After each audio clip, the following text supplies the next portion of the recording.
Баршаңызға сәлем достар.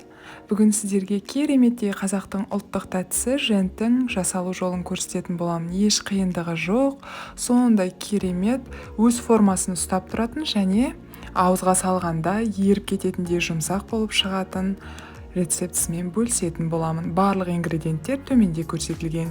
Ең алдымен бөлек ыдысымызға ең бірінші талқанымызды, содан кейін қант ұнтағын салып араластыратын боламыз.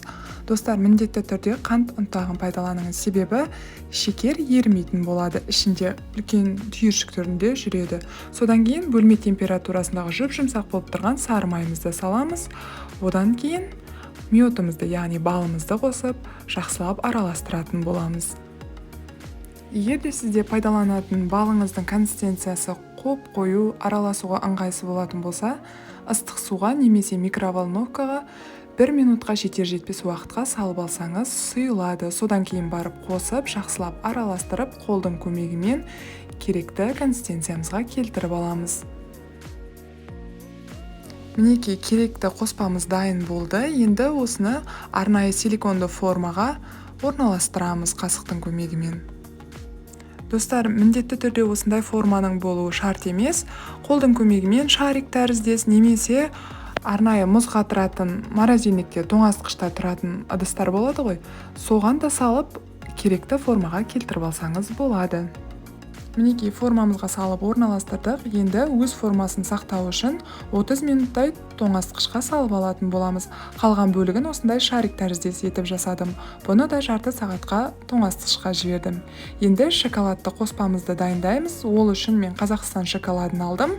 Оған сәл ғана сүт қосып, микроволновкаға 1-2 минуттың ішінде ерітіп алдым. Мінекей, көріп тұрғандарыңыздай 30 минут уақытымыз өтті. Жент өз пішінін жақсы сақтап, қатты болып тұр. Енді барлығын формадан алып босатамыз, себебі форманың түбіне жаңаға ерітілген шоколадымызды құйып, қайтадан жентімізді орналастыратын боламыз. Силиконды формаға құюға ыңғайлы болу үшін шоколадымызды целлофан пакетке салып, жоғары жағын тесіп аламыз, содан кейін керекті мөлшерде құйып шығатын боламыз. Өте көп құймаңыз, себебі сәл ғана салсаңыз жеткілікті, сыртына шығып кетпеуі қажет. Содан кейін арнайы әрбір өзінің орнына женттерімізді орналастырып шығамыз. Осылайша ерітілген шоколадымыздың үстіне орналастырып болғаннан кейін тағы да 30 минутқа тоңазытқышқа салып алуымыз қажет. Сол кезде біздің ерітілген шоколадымызда өз формасын сақтап қатады. Шарик тәріздес женттерімізді дәл солай жоғарғы жағын шоколадқа батырып шығамыз барлығын. Содан кейін 30 минутқа холодильник, яғни тоңазытқышқа салып алатын боламыз.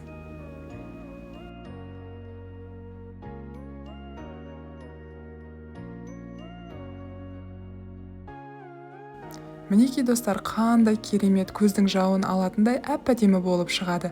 Тіпті сіз әдемі қорапқа орналастырып, сатылымға шығарсаңыз да өкінбейсіз. Шоколадты сондай жылтырап тұр.